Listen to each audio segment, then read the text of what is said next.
Hallo! Hallo. Hier sind die Customer. Experten. Experte oder andersrum, egal. Wir sind Gamer in erster Linie. Ne? So, das heißt, wir sind erstmal wesentlichen Konsumenten. Ja. Ne? Das heißt, wir spielen, zocken Games und finden die gut oder finden die nicht gut. Und da sagen wir dann auch, ob wir was gut finden oder nicht. Im Internet. Und so. Oder machst du das? Ich glaube generell tendenziell selten, aber ich gucke, was die anderen schreiben. Ja. Das machen die meisten. Die stillen Konsumenten. Und dann gibt's Experten, die sind verdammt laut, ja, die Presse zum Beispiel, die dann auch sofort schon frühzeitig, bevor alle anderen überhaupt meckern können, ja, schon mal meckern oder eben sagen, boah, guck mal, geil. Ja, das sind dann die Experten. So. Aber das sind zwei unterschiedliche Lager. Oder haben die immer dieselbe Meinung? Wir haben weniger als 100 Leute gefragt. Sag mal, wie kommt es eigentlich zu dieser gelegentlichen Diskrepanz zwischen den Experten, also Presse und Co., und den Usern am Ende des Tages? Weil es gibt ja diese ominöse User-Wertung. Ja, bei Metacritics, bei Steam und OpenCritics und Zeugs. Wie kommt die zustande? Und die haben Folgendes gesagt. Ui, das ist eine große Frage. Das erkennt man zum Beispiel dadurch, dass die Presse sich die Titel wahrscheinlich ganz anguckt und man als User auch gerne mal nach ein paar Sekunden, das ist aber nicht so wie in der Werbung, gleich wieder ausmacht oder sich schon an Kleinigkeiten da pikiert, denke ich mal. Oder dass sowas passiert wie, man bildet eine Meute, die irgendwas hatet und dann auf einmal kommen da ganz viele Sachen zustande, wo man sich denkt, was soll das eigentlich? Ja, das ist natürlich sicherlich so, dass die eigenen Erwartungen bei einer persönlichen Userwertung deutlich heftiger mit einfließen, glaube ich, beim einen oder anderen als bei einer journalistischen Wertung, weil ich glaube, Journalisten dann schon versuchen, das Spiel auf noch mehr Komponenten abzutasten, um auch wirklich eben einer allgemeineren Bewertung gerecht zu werden. Ich beantworte es mal so. Nintendo hat das Mantra, dass sie nie auf den Kunden hören. Jedenfalls nicht so, wenn es um die sozusagen Entwicklung von neuen Spielen und neuen Ideen geht. Shigeru Miyamoto hat mal in einem Interview mit mir gesagt, sie ignorieren das, was die Spieler sich wünschen, weil die wollen immer nur das haben, was sie schon kennen. Und deswegen muss man ganz anders denken und ihnen dann irgendwas vorsetzen, was sie überrascht und wo sie dann merken, ach, eigentlich wollten sie wirklich das haben. Ja, aber man darf sie nie fragen. Wie man das erklärt. Ich glaube, das liegt zum einen daran, dass der User vielleicht etwas kritischer ist und als Fan schneller enttäuscht sein kann, als jemand, der versucht, als Journalist wirklich neutral drauf zu gucken und dann halt versucht, es einzuordnen und zu sagen, hey, okay, das ist jetzt vielleicht nicht was mir persönlich gefällt, aber es ist etwas, was technisch gut funktioniert und Spaß machen kann. Also von daher ist das, glaube ich, dadurch zu erklären. Ich glaube, dass wir mittlerweile in einer Zeit leben, in der User, Gamer, Gamerinnen glauben, ein Franchise mit zu besitzen und entsprechend auch Wünsche haben, was erwarte ich von Teil 2, Teil 3, Teil 4. Weil ich habe so viel Energie da reingesetzt, ich habe so viele Forenbeiträge geschrieben, ich habe so viel dies, ich habe so viel das gemacht. Und jetzt möchte ich aber auch, dass die Firma genauso liefert, wie ich mir das vorstelle. So, und ich glaube, diesen Fehler, Klammer auf, kann man auch anders sehen, Klammer zu, diesen Fehler macht die schreibende Zunft nicht unbedingt, sondern die glaubt zum größten Teil weiterhin, dass das Franchise bei den Leuten verbleibt, die es machen und nicht die es nutzen. Und insofern haben vielleicht die Spieler selber einfach eher so den Wunsch, das, was sie schon erlebt haben in der Vergangenheit positiv, das eben nochmal neu zu erleben, in ähnlicher Form. Und vielleicht haben Spielekritiker das ein bisschen mehr den Weitblick und wollen immer irgendwie in die Zukunft mit irgendwas Neuem, zum Beispiel mit Genre-Mixes. Ja. Also es scheint wohl so die Meinung vorzuherrschen, weil fast alle selber gesagt haben, ja, oder alle fast dasselbe gesagt haben, nämlich, ja, die Trolle im Internet. Na, das sind die Typen, die irgendwie, finde ich scheiße. So, ja. die sind unheimlich präsent bei den Leuten. Weißt du, wenn es darum geht, ja, wie ist das denn mit der Bewertung und so, boah, geh mir weg mit die Leute. Wer sind die denn? Sind das Leute, die unbedingt provozieren wollen? Sind das Leute, die unbedingt irgendwie alles scheiße finden wollen?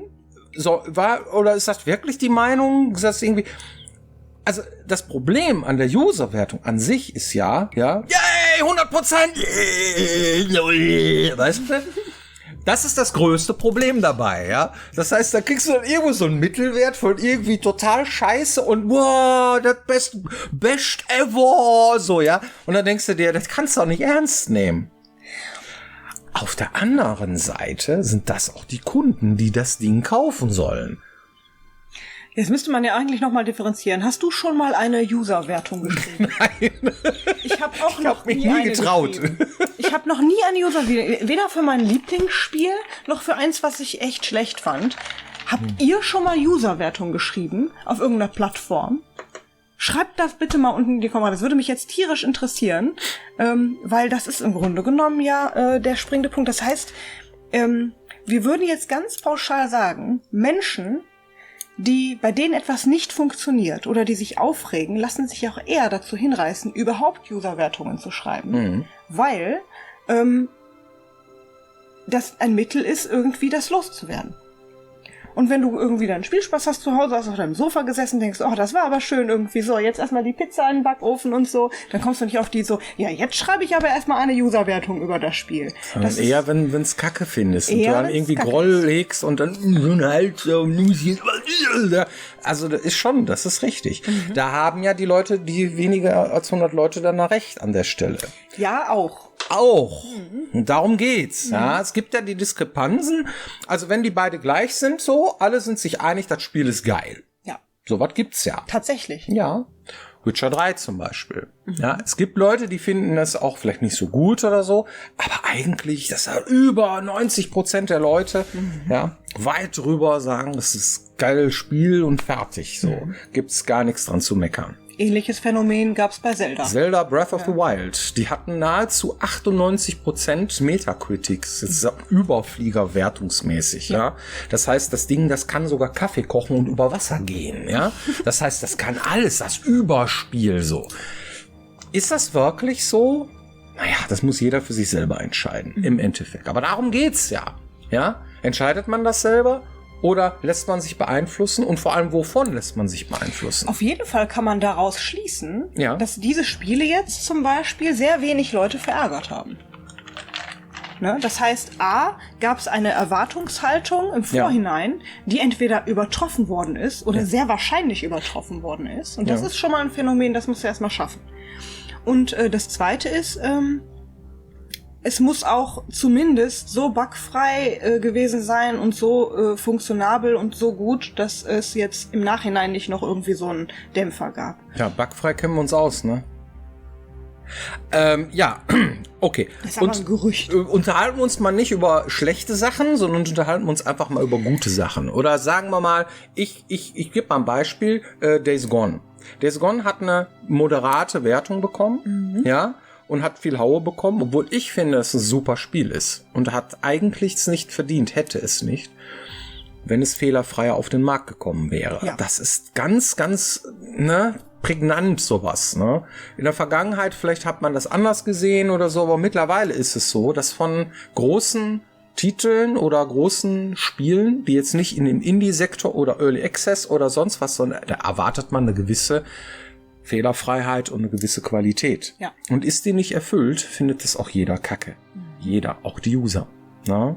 Das ist dann so eine Wahrheit, sag ich jetzt mal, so eine relativ objektive Wahrheit. Ja?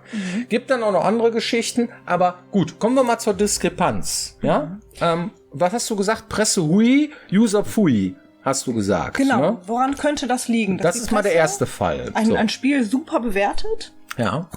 die User sagen, Nee, geht gar nicht. Was habt ihr denn da getestet?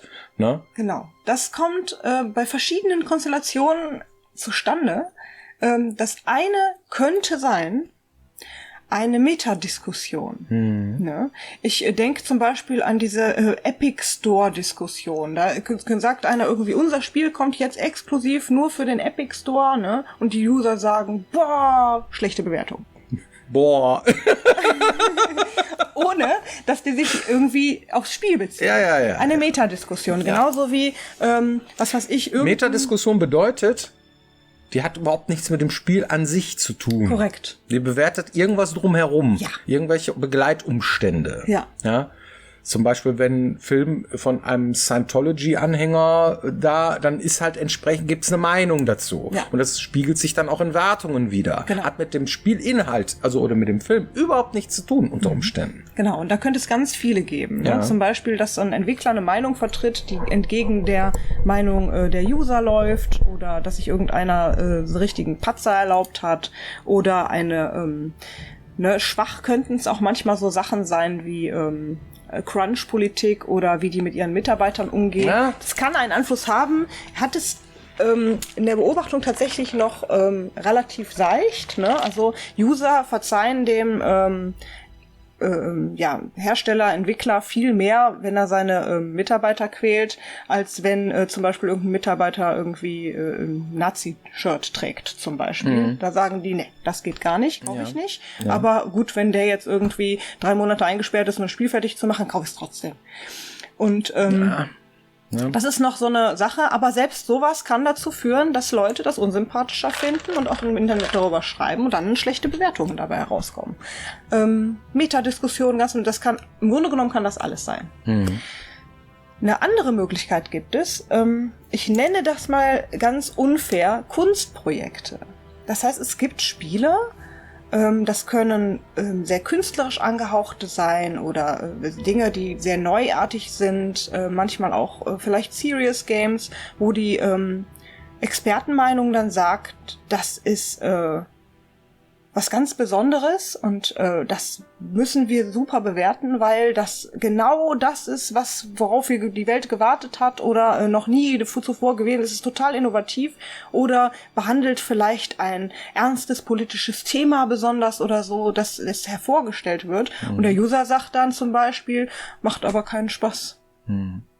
Ne? Ist vielleicht ganz künstlerisch, aber macht keinen Spaß und deswegen bewerte ich das auch nicht gut. Solche Diskrepanzen können auch zum Beispiel dazu führen, dass solche Wertungen zustande kommen. Gut, okay. Und was ist Presse Pfui und User Hui? Gibt's ja auch andersrum. Ja? Also die Presse gibt eine schlechte Wertung und die User sagen, was haben die denn geraucht? Ich finde das geil. Das finde ich eigentlich die spannendste Konstellation. Weil man ja den Experten immer zuspricht, neutral zu urteilen.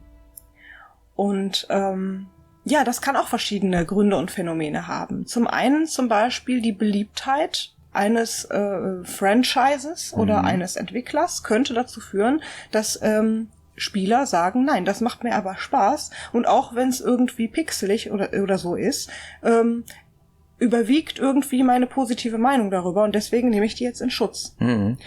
Und solche Phänomene, die sind auch tatsächlich häufig vertreten. Ne? Dass irgendwie so ein wie nennt man das, irgendwie so ein Hidden Gem oder so, ne? Dann von den Usern auf einmal hochgepusht wird. Und die Presse sagt dann, aber eigentlich ist das doch kein gutes Spiel, weil, ne? Und die machen es dann trotzdem. Kommt das häufig vor, dass die Differenzen da sind? Oder wie seht ihr das? Ja? Gibt es so große Differenzen zwischen diesen beiden Wertungen, dass ihr sagt irgendwie, ja, ich traue eigentlich nur der User-Wertung, wenn ich die sehe? Ja? Oder ich traue nur der Presse, weil die ist tatsächlich unabhängig und macht sich mehr Gedanken über die tatsächliche, wirkliche Qualität, die Wahrheit, das ist der Wahrheit. So, was ist es jetzt wirklich? Ja? Wie seht ihr das? Ist es wirklich so ein Metacritics-Ding? Finde ich auch manchmal schwierig. Ja, was ist die Wahrheit tatsächlich, ne? Weil wenn du nämlich Verkaufszahlen mal nimmst, ne, sage ich auch immer gerne, ja, dann hast du auf der einen Achse irgendwie die Verkaufszahlen, wie viele von dem Spiel werden verkauft, und auf der anderen Achse nimmst du irgendwie so die Wertungen, die bei Metacritics zu sehen ist. Da sollte man meinen, dass je besser es bewertet ist, desto besser ist es auch verkauft, dass es so eine Linie gibt. Das ist aber nicht so. Das ist so, als hätte man mit einer Schrotflinte draufgeballert. Es gibt noch nicht mal einen Linseneffekt, dass sie sich an einer Mitte orientieren. Es ist völlig wirr. Ja, völlig wirr. Und das ist etwas, das völlig chaotisch ist und hat eigentlich überhaupt keinen Zusammenhang. Das heißt, dass die Verkaufszahlen auch noch mal einem ganz anderen Gesetz unterlegen sind. Das heißt, selbst wenn ein Spiel schlecht ist Es aber ein Launch-Titel ist für eine Konsole. Könnte ja sein, dass es so etwas gibt, gibt's bestimmt nicht, aber ist nur ein Beispiel, ja. Dann wird das trotzdem gekauft, kommt mit in diese Wertung, ja. Oder es ist irgendwie, jeder spielt es, ja. Ist zwar irgendwie im Vergleich zu einem anderen Titel irgendwie viel, viel schlechter, aber es ist umsonst oder so. Ja? Oder die hatten einfach echt eine super Marketingstrecke. Oder die haben einfach sich gut verkauft. Ja. So, ja, sich selber irgendwie, boah, guck mal, ist das geilste ever, aber das andere ist eigentlich besser, aber ich muss das jetzt irgendwie anders abwerten und bla und so. Da gibt's auch Diskrepanzen. Das heißt, diese Wertungen, kann man festhalten, sind sehr vielen Schwankungen unterworfen, sehr vielen Meinungen und das ist wie an der Börse, ne? Das heißt, das ist so, also man hat schon so eine Tendenz. Aber es gibt halt so eine Range von, ist ein 70er-Titel oder 80er-Titel oder ist ein 80er bis 90er-Titel oder ist ein 90er bis 100er-Titel, so eine Tendenz irgendwie, dass man sagt, okay, es ist ungefähr das, Aber es gibt auch Leute, die sagen, nee, unter 80er-Wertung spiele ich gar nicht. Ist Schrott. Nee, das würde ich nie sagen. So, ne? Gut, ungeachtet dessen, ob wir jetzt irgendwo bewertet werden oder so. Verstehst du? Das ist schon eine Sache. Als Entwickler siehst du es doch mal wieder anders als User. Das stimmt. Ja, das heißt also, bei uns ist es halt so irgendwie, wir möchten möglichst viele Leute erreichen und wir möchten möglichst viele, dass Leute unsere Spiele geil finden. So. Aber wir haben natürlich auch einen Einfluss darauf, dem nachzukommen, was Leute von uns erwarten und hin und her. Und dann gibt es manchmal auch solche komischen Effekte, ja, wo man dann sagt irgendwie, boah, ja, jetzt bringen die Leute über sowas auf da, verstehst du, ne? Da kann man manchmal nicht mal drauf an. Also aus Entwicklersicht finde ich immer die Bewertungen am fairsten, wenn ich jetzt zum Beispiel Richtung Presse gucke, die möglichst vieles abbilden. Ja? Dass die sagen irgendwie, wir finden das Spiel jetzt nicht nur gut oder schlecht, sondern wir bewerten tatsächlich, wie ist es technisch, wie ist der Level, wie ist die Story, wie ist die Musik, wie ist, und jeder Bereich wird an sich autark bewertet und dann kommt dann eine Gesamtwertung zustande, wo du sagst, das Spiel ist insgesamt so und so und wenn sich das einer durchliest, dann weiß er auch so ziemlich genau, was er von dem Spiel zu erwarten hat. Und das ist für mich dann eine gute Bewertung. Ne, die kann gerne sehr fair sein oder so, aber die hat dann wenigstens das Ding in all seinen Facetten beleuchtet. Am meisten ärgern würde mich als Entwickler, wenn jemand über das Spiel schreibt, der es nicht mal gespielt hat. Ja. Das gibt's leider auch. Ja, wenn sich hier einer der... Die schreiben voneinander ab manchmal, ja. Das teilweise ist das tatsächlich so, ja. Und die spielen zum Beispiel in so einem 70-Stunden-Titel irgendwie nur die ersten 10, dann würde ich sagen, nein, dann darfst du es auch nicht bewerten.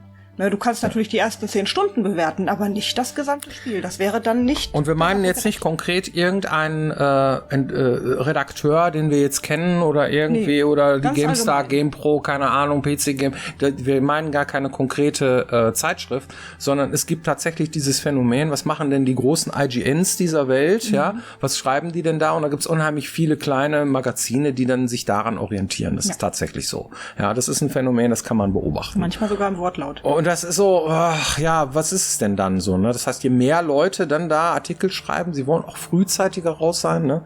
Das ist so wie, wenn du Streamer bist, ja, und es kommt ein neues Spiel raus und du bist schneller als Gronkh, dann gucken mehr Leute bei dir zu. Das ist einfach so, ja. Und wenn Gronkh spielt und es gespielt hat, dann ist die Wahrscheinlichkeit halt schon groß, dass es schon viele Leute gesehen haben. Und dann musst du schon irgendwas Besonderes machen und so kommen auch solche Phänomene zustande. Deswegen ist das schon schwierig. Das ist ein ganz schöner Rummelplatz, ne? So diese Bewertung und der Kampf um Aufmerksamkeit, gerade so, geht uns ja als Entwickler auch so. Wir wollen auch Aufmerksamkeit, so, ne? Das heißt also, wenn jetzt ein Spiel mit einer guten Wertung da ist, ne, dann hast du natürlich eine größere Aufmerksamkeit, oder wenn du Preise gewinnst oder wenn du irgendwas hast, was du halt irgendwie dann anpreisen kannst, wo du sagst, guck mal, hier finden die Leute geil, dann ist das natürlich schon cool, so, ne? Aber sowas wie die objektive Wahrheit, so, muss sowieso jeder für sich selber entscheiden, so, ja. Und manche Spiele müssen auch nicht irgendwie 5 Millionen Einheiten verkaufen, so. Dann kann es auch mal Leute geben, die eine Nische geil finden und alle anderen mögen die überhaupt nicht. Ein Genre zum Beispiel oder so, wo die sagen, ja, es ist zwar irgendwie, aber ich habe da keine Ahnung von. Die Zeitschriften machen das so, die haben dann einen entsprechenden Experten dafür und stellen den dann dafür ab, damit auch wirklich gewährleistet ist, dass der sich in dem Genre auskennt und auch nur genremäßig die Dinge miteinander vergleicht. Es gibt ja so viele Facetten da, ja, wie man eine Wertung zustande kriegt und so. Aber diese Diskrepanz, wovon wir hier reden, so Userwertung und Expertenmeinung, so, na, differiert schon manchmal sehr und das ist schon echt ein Phänomen. Stimmt. Ja. Gut, hoffentlich haben wir das jetzt beleuchtet, dieses Thema. Hast du eine Community-Frage? Ja, stimmt. Die eine ist bestimmt nicht ganz ernst gemeint, die andere schon 1000-mal gestellt worden, deswegen nehme ich beide. Okay. Björn, wo hast du deine Kette her? Die habe ich beim Goldschmied machen lassen. Das ist ein Unikat. Schon ewig her, 15 Jahre oder so trage ich das Ding, glaube ich schon. Ne? Und ja, das war irgendwann, während wir Gothic 3 gemacht haben oder so, habe ich mir die gemacht. Und das, ja, genau. Es gab damals in der Gothic 3 Collectors Edition eine kleine Variante davon. Die ist aber mittlerweile echt schwer zu kriegen. Ja. Zweite Frage. Jenny, wenn du einen wassergekühlten PC hättest, welche Farbe hätte dein Kühlwasser? Die Antwort ist lila. Oh.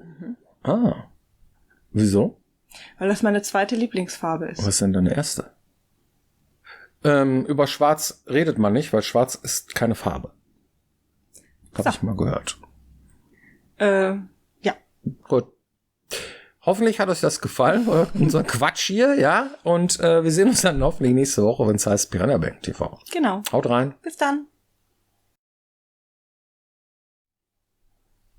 Kann man sich drüber streiten, ne? Schwarz, Farbe, Farbe, nein, was? Ist auch egal, oder? Klar, schwarze Ja, Farbe. ja, gut.